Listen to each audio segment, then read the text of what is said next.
The desert sun beat down mercilessly on the convoy of armored vehicles as they rolled through the rocky terrain of Afghanistan's Helmand province. Staff Sergeant Marcus Thompson wiped sweat from his brow and adjusted his grip on his M4 rifle. He had been leading convoys for 3 years, but something felt different about this mission. The intelligence reports had been vague, mentioning possible Taliban activity in the area, but nothing concrete enough to cancel the supply run to forward operating Base Phoenix. Thompson's convoy consisted of 5 heavily armored vehicles carrying medical supplies, ammunition, and food rations desperately needed at the remote outpost. The lead vehicle housed Thompson and his driver, Corporal Jake Williams, a young soldier from Texas who had joined the Army straight out of high school. Behind them followed 3 supply trucks, each protected by additional armor plating and manned by experienced soldiers. The rear was secured by another armored vehicle carrying Sergeant First Class Maria Rodriguez and her team. As the convoy navigated through a narrow valley surrounded by towering rock formations, Williams glanced at his GPS device and frowned. "Sergeant, we're about 15 minutes out from the base. This stretch always makes me nervous. Too many places for someone to hide up in those rocks." Thompson nodded, his eyes constantly scanning the ridgelines above them. He had learned to trust his instincts during his multiple deployments, and, right now, those instincts were telling him something was wrong. The radio chatter had been unusually quiet for the past hour, and even the local birds seemed to have disappeared from the area. "Rodriguez, you copy?" Thompson spoke into his radio, checking on the rear vehicle. "Copy, Thompson. All clear back here, but I'm getting the same feeling you probably are. This place is too quiet," came the reply from the veteran sergeant who had served 2 previous tours in Iraq. The convoy continued moving at a steady pace, following the predetermined route that had been cleared by explosive ordnance disposal teams just 2 days earlier. The road wound through the valley like a serpent, with steep cliff faces on both sides rising hundreds of feet into the clear blue sky. It was beautiful country, Thompson thought, but also deadly for soldiers who let their guard down. Suddenly, Williams slammed on the brakes, causing the entire convoy to come to an abrupt halt.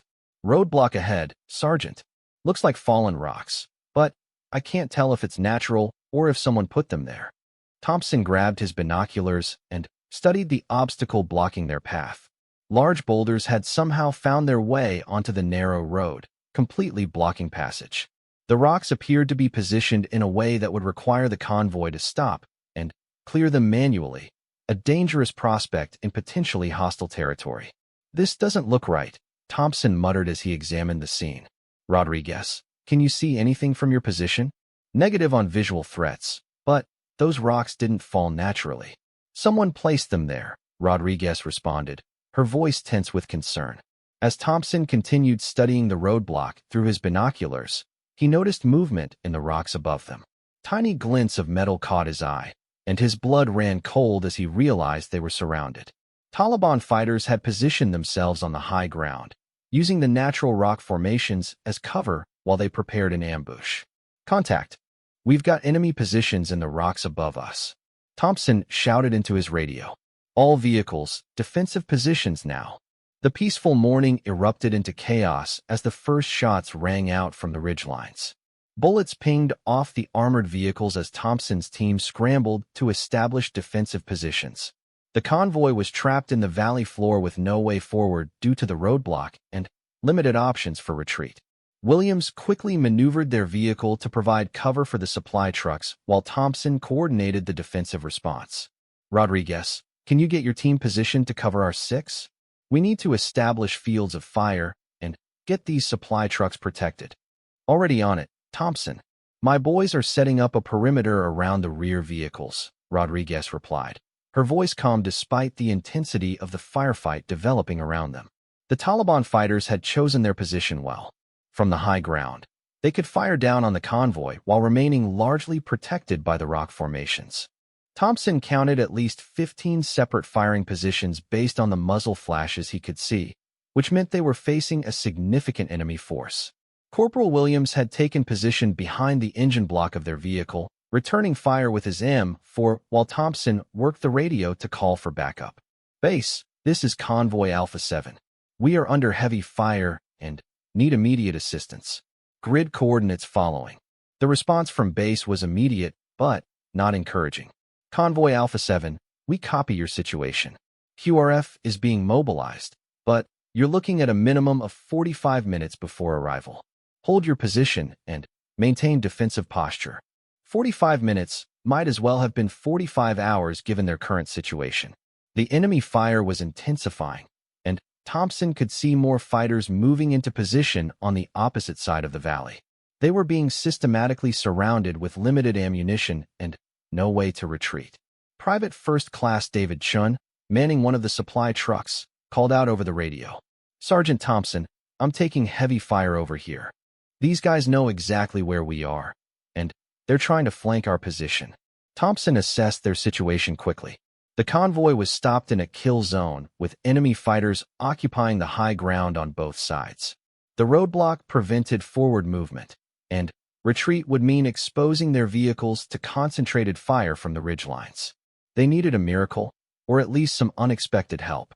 As if answering his thoughts, Thompson noticed something moving in the shadows of a large rock formation about 200 meters to their east. At first, he thought it might be another enemy fighter trying to get closer to their position. But as he focused his binoculars on the area, he realized the movement was different, more controlled, and purposeful than the chaotic positioning of the Taliban fighters. The figure in the shadows was wearing different clothing than the local fighters, and Thompson caught a glimpse of modern military equipment that definitely wasn't standard Taliban issue. Someone else was in the valley, someone who didn't belong to either force currently engaged in the firefight.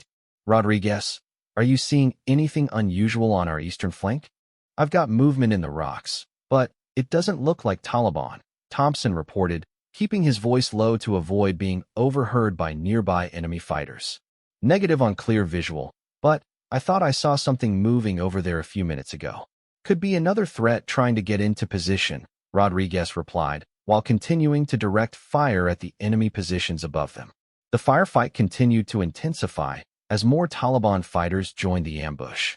Thompson realized that their ammunition wouldn't last much longer at the current rate of fire, and the enemy seemed to have an unlimited supply of fighters moving into position around them.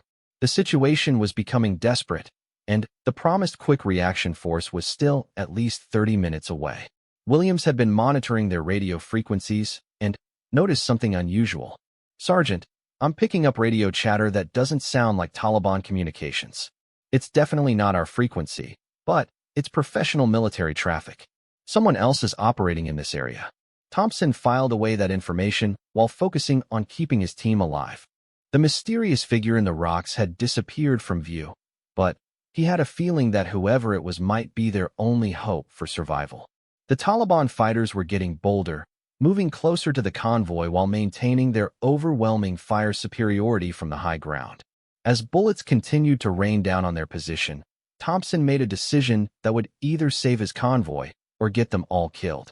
He was going to try to make contact with whoever else was operating in their area, hoping against hope that they might be willing to help a trapped American convoy. The desert sun climbed higher in the sky as the battle raged on, but in the shadows of the valley, forces were moving that would soon change everything for Thompson and his surrounded convoy. Lieutenant Commander Jake "Ghost" Morrison had been watching the developing firefight from his concealed position high in the rock formations for nearly 20 minutes. His four-man SEAL team had been conducting a classified reconnaissance mission in the area when they stumbled upon the Taliban ambush of the American convoy.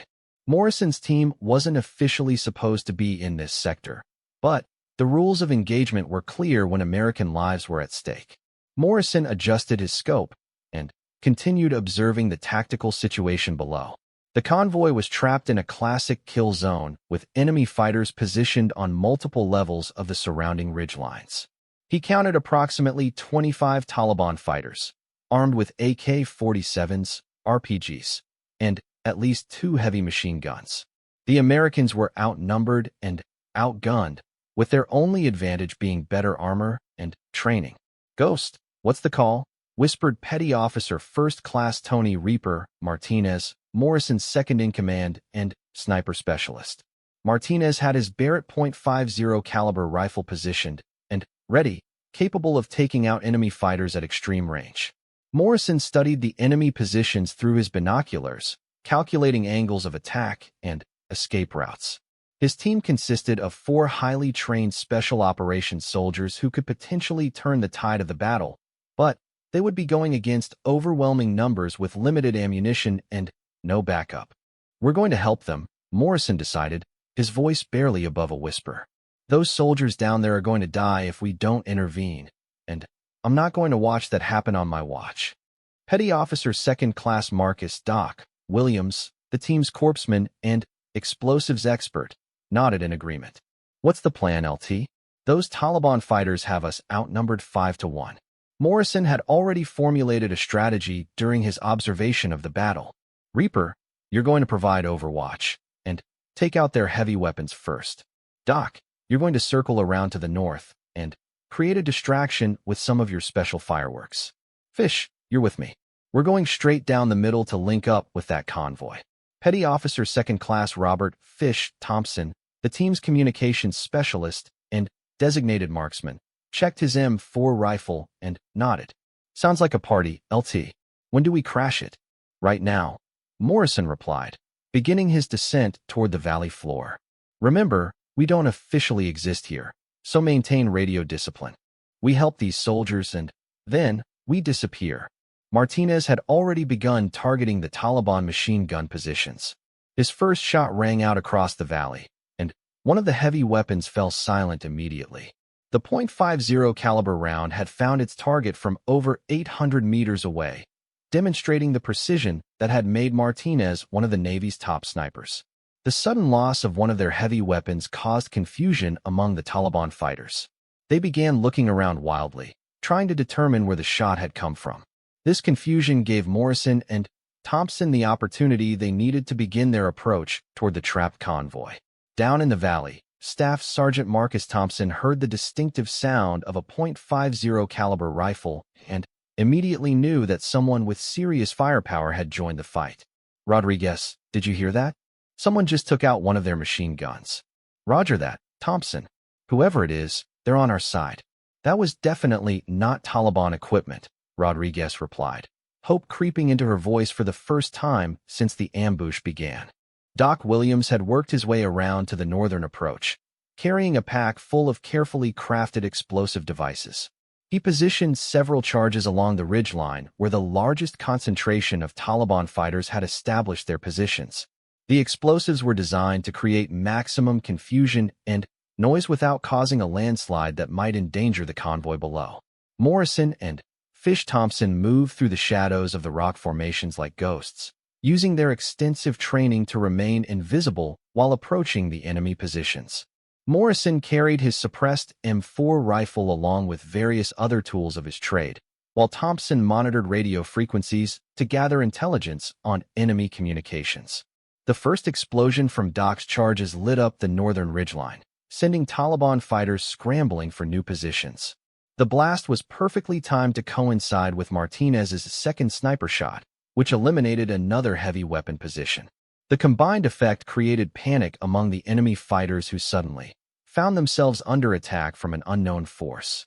Morrison reached the edge of the valley floor and could see the convoy clearly now. The American soldiers were fighting courageously, but were running low on ammunition and options. Several vehicles showed significant damage from enemy fire, and Morrison could see at least 2 wounded soldiers being treated behind the armored trucks. "Fish, you see that group of fighters trying to flank the convoy from the east?" Morrison pointed toward a group of 6 Taliban fighters who were working their way down a rocky slope toward the rear of the convoy. "I got eyes on them.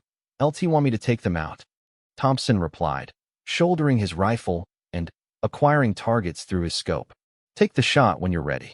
I'm going to move in closer and try to make contact with their commander," Morrison said, checking his equipment one final time before beginning his final approach. Thompson's rifle spoke 3 times in rapid succession, and 3 of the flanking Taliban fighters fell immediately. The remaining fighters dove for cover, confused and disoriented by the precise shots that seemed to come from nowhere. Morrison broke cover and sprinted toward the convoy, using the confusion created by his team's coordinated attack to cover his approach. He moved with the fluid grace of a special operations professional, covering ground quickly while maintaining situational awareness of the threats around him. Staff Sergeant Thompson was reloading his rifle when he noticed a figure in desert camouflage approaching their position from the east. The man moved differently than the Taliban fighters, with the controlled precision of a highly trained soldier. Thompson raised his weapon until he could clearly see that the approaching figure was wearing American military equipment. Friendly coming in from the east, Thompson called out to his team, lowering his rifle as the mysterious soldier approached their position. Morrison slid into cover behind the convoy's lead vehicle and immediately began assessing the tactical situation up close. "Staff Sergeant Thompson?" he asked, having monitored the convoy's radio communications. "That's me. Who the hell are you? And where did you come from?" Thompson replied, still trying to process the sudden appearance of what appeared to be American Special Operations Forces. "Call me Ghost. My team and I were in the area when we heard your party getting started. Thought you might need some help," Morrison said, his voice calm despite the bullets still flying around them. Another explosion from Doc's charges echoed across the valley, followed immediately by the crack of Martinez's rifle eliminating another enemy position. The Taliban's organized ambush was rapidly turning into a chaotic defensive battle as they tried to cope with attacks from multiple directions. "How many men do you have up there?" Thompson asked, impressed by the effectiveness of the mysterious team's intervention. "Enough," Morrison replied with a slight smile. "But we need to get you out of this kill zone. My explosives expert is going to clear that roadblock in about 2 minutes. When he does, you need to be ready to move immediately." Thompson looked toward the boulder roadblock that had trapped his convoy and saw Doc Williams working his way down the slope carrying what appeared to be demolition charges. "Can you really clear that obstacle?" "Trust me, Staff Sergeant. This is what we do," Morrison said, checking his watch and preparing for the next phase of their escape plan. Martinez's rifle continued to speak from his overwatch position, methodically eliminating Taliban fighters who exposed themselves while trying to maintain their attack on the convoy. Each shot was precisely placed, and the enemy's numbers were rapidly decreasing under the SEAL sniper's devastating fire. Doc reached the roadblock and quickly placed his charges in strategic positions around the largest boulders. The explosives were carefully calculated to clear the road without creating additional obstacles or damaging the convoy vehicles that would need to pass through the area. 30 seconds to boom time. Doc's voice came through Morrison's earpiece. "Everyone might want to get their heads down." Morrison relayed the warning to Thompson, who immediately spread the word to his convoy. The American soldiers pressed themselves against their vehicles and covered their heads as Doc's final countdown echoed across the valley. The explosion that cleared the roadblock was precise and controlled, sending the blocking boulders tumbling off the road and creating a clear path for the convoy to continue toward their destination. Dust and smoke billowed across the area, providing additional concealment for the planned escape. "Road's clear. Move now," Morrison shouted as the dust began to settle. The convoy engines roared to life as Thompson's drivers prepared the convoy engines roared to life as Staff Sergeant Thompson prepared to lead his vehicles through the cleared roadblock. But Lieutenant Commander Morrison knew that getting the convoy moving was only half the battle. The remaining Taliban fighters would concentrate all their firepower on the vehicles as they attempted to escape, making the next few minutes the most dangerous of the entire engagement. "Reaper, we need covering fire on the southern ridgeline. They're going to try to stop the convoy at the narrow pass." Morrison spoke into his radio while maintaining his position next to Thompson's lead vehicle. Martinez had anticipated this tactical development and had already repositioned his Barrett rifle to cover the escape route. "I see them moving into position, Ghost. Give me 10 seconds to dial in the range." The Taliban fighters who had survived the SEAL team's devastating intervention were regrouping for a final desperate attack. They knew that once the American convoy escaped the valley, their opportunity would be lost. Approximately 15 fighters remained operational, and they were moving to positions that would allow them to fire down on the vehicles as they passed through the narrow section of road ahead. Morrison made a split-second decision that would determine whether the convoy lived or died. "Staff Sergeant, you're going to take your convoy and move as fast as possible through that pass. My team will provide covering fire and then extract independently. Thompson looked at the mysterious SEAL commander with concern. What about you and your men? We can't just leave you here with all these Taliban fighters. Don't worry about us, Staff Sergeant. This is what we trained for. Your job is to get those supplies to the forward operating base and keep your soldiers alive, Morrison replied, checking his ammunition and preparing for what would likely be the most intense firefight of his career. Doc Williams had worked his way into position on the eastern slope, where he could provide flanking fire against the Taliban positions.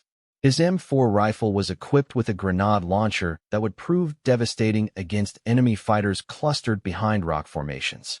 Fish Thompson had established communications with the convoy's radio operator and was coordinating with the incoming quick reaction force. QRF is 20 minutes out, Ghost. Can we hold these guys that long? We don't need to hold them for 20 minutes, Morrison replied, his eyes focused on the enemy fighters moving into their final positions. We just need to keep them busy long enough for the convoy to clear the valley. The first convoy vehicle began moving toward the cleared roadblock, with Corporal Williams driving carefully but quickly through the debris. The Taliban fighters on the southern ridgeline opened fire immediately, their bullets sparking off the armored plating of the lead vehicle. Martinez's rifle answered the enemy fire with devastating precision. His first shot eliminated the Taliban fighter manning an RPG, preventing a rocket attack that would have destroyed the lead vehicle. His second shot took out a machine gunner who was raking the convoy with automatic fire. Morrison broke cover and began advancing up the slope toward the nearest Taliban position, his suppressed M4 rifle speaking quietly, but effectively. He moved through the rocks like a predator, using his extensive combat experience to outmaneuver fighters who had the advantage of knowing the terrain. The second and third convoy vehicles moved through the cleared roadblock, while Doc Williams provided covering fire from his eastern position. His grenade launcher sent 40mm rounds into the Taliban positions, creating explosions that forced the enemy fighters to keep their heads down while the vehicles passed through their fields of fire. Sergeant Rodriguez's rear vehicle was taking the heaviest fire as the Taliban fighters realized their ambush was failing. Multiple rounds penetrated the vehicle's armor, and Rodriguez called out over the radio that she had wounded soldiers who needed immediate medical attention. Ghost, the rear vehicle has casualties. They're not going to make it through the pass without help, Thompson reported from his lead vehicle, which had successfully cleared the roadblock and was approaching the narrow section of road. Morrison assessed the tactical situation quickly. The Taliban fighters were concentrating their fire on Rodriguez's vehicle while his team was scattered across the valley providing covering fire. He needed to create a diversion that would allow the wounded soldiers to escape. Doc, I need you to put everything you have into those positions on the southern ridge. Reaper, shift fire to support Doc's attack. Fish, you're with me. We're going to assault that position directly, Morrison commanded, beginning to sprint up the slope toward the largest concentration of enemy fighters. Doc Williams unleashed a barrage of grenades into the Taliban positions while Martinez provided precision fire support from his overwatch position. The combined attack forced the enemy fighters to take cover, reducing their fire on the convoy long enough for Rodriguez's damaged vehicle to begin moving.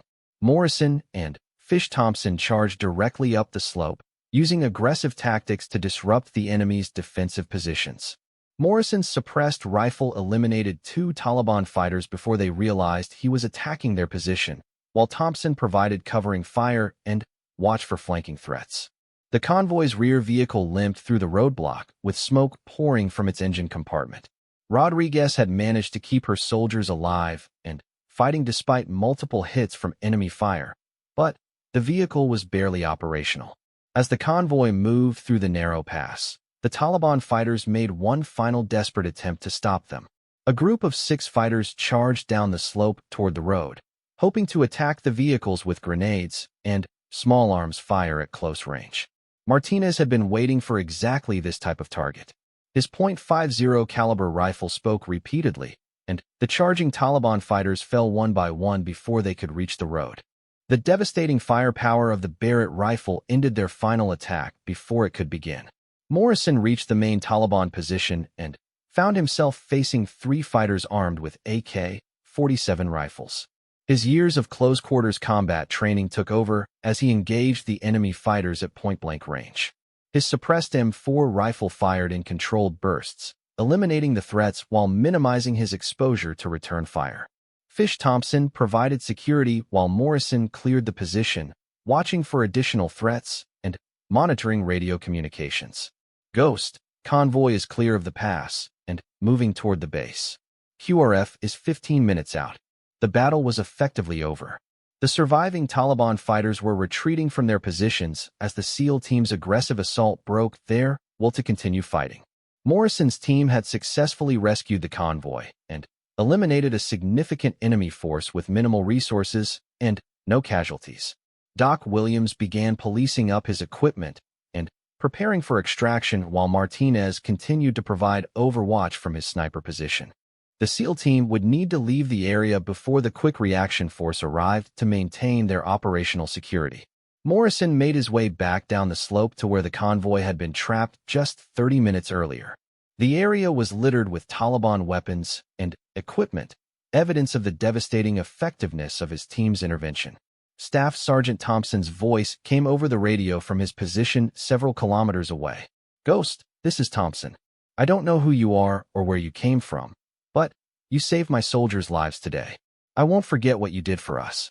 Morrison smiled as he gathered his equipment and prepared to disappear back into the mountains with his team. "Just doing our job, Staff Sergeant. Get those supplies to your base and take care of your wounded." The SEAL team extracted from the valley as quietly as they had arrived, leaving behind only questions about who the mysterious soldiers had been. Within an hour, they had disappeared into the vast Afghan landscape, continuing their classified mission as if the rescue operation had never happened. The convoy reached Forward Operating Base Phoenix without further incident, delivering their crucial supplies and wounded soldiers to safety. The official after-action report would mention enemy contact and successful completion of the mission, but would make no reference to the shadow warriors who had turned certain defeat into victory. In the mountains of Afghanistan, such stories were common among the special operations forces who operated in the shadows. They appeared when needed, completed impossible missions, and disappeared without recognition or reward. For Lieutenant Commander Morrison and his team, saving Staff Sergeant Thompson's convoy was just another day at the office in America's longest war.